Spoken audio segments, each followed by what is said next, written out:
what happened to the Nephalem in Diablo 3 and where are they now?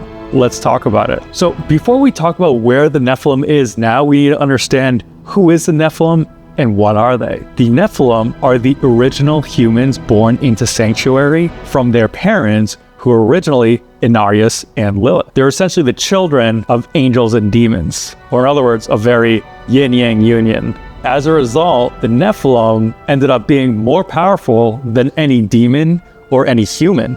As such, the angels and demons that lived alongside Inarius and Lilith in Sanctuary got afraid of them and were thinking about ideas to potentially kill them. Lilith was super attached to the Nephalem, so in a fit of rage, she killed everyone, all the angels, all the demons that were not Inarius. Inarius, loving Lilith and not wanting to kill her, banished her to the void instead, and because she was so attached to the Nephalem, instead of killing them, he decided to tune the World Stone and weaken their power. So over time, the Nephalem gave birth to regular humans that didn't have any incredible powers. After this time, the first moment that we see the Nephalem rise again is when Lilith escapes the void and influences humans directly. In the books, The Sin War, there's a very powerful human that was awakened as a Nephalem named Uldyssian, and his brother, Mendeln, was actually awakened as the first priest of Rathma, known as Kalan. And by the way, Rathma, who you briefly saw at the beginning of Diablo 4, is the first necromancer and the first ever Nephalem. He's the first child of Lilith and Inarius.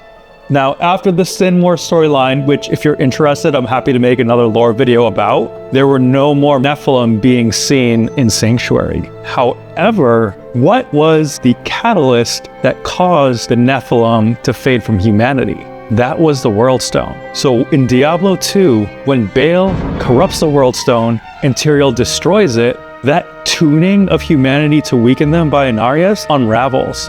And then what happens in Diablo 3? The main character that you play becomes the Nephalem. And they end up becoming so powerful, they're able to defeat Tethmet, who is also known as the Prime Evil, which is a combination of all three Prime Evils, so that's Diablo, Mephisto, and Baal, as well as the four lesser evils, Belial, Asmodan, Andariel, and Duriel.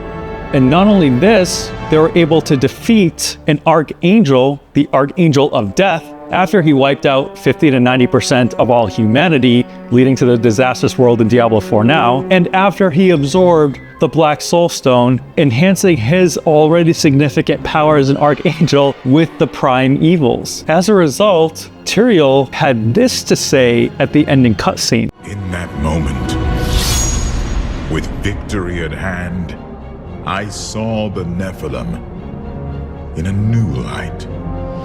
He is a hero who can defeat the champions of heaven and hell, and a crusader who protects the innocent. But within him beats a mortal heart that will one day be tempted to corruption. On that day, will he have the strength to resist, or will he be our doom? So if the Nephalem was so prominent and feared at the end of Diablo 3, where exactly are they now? If we look at the events of Diablo 3, we know that outside of Act 2, that entire story took place on the Western continent, and Diablo 4 is on the Eastern.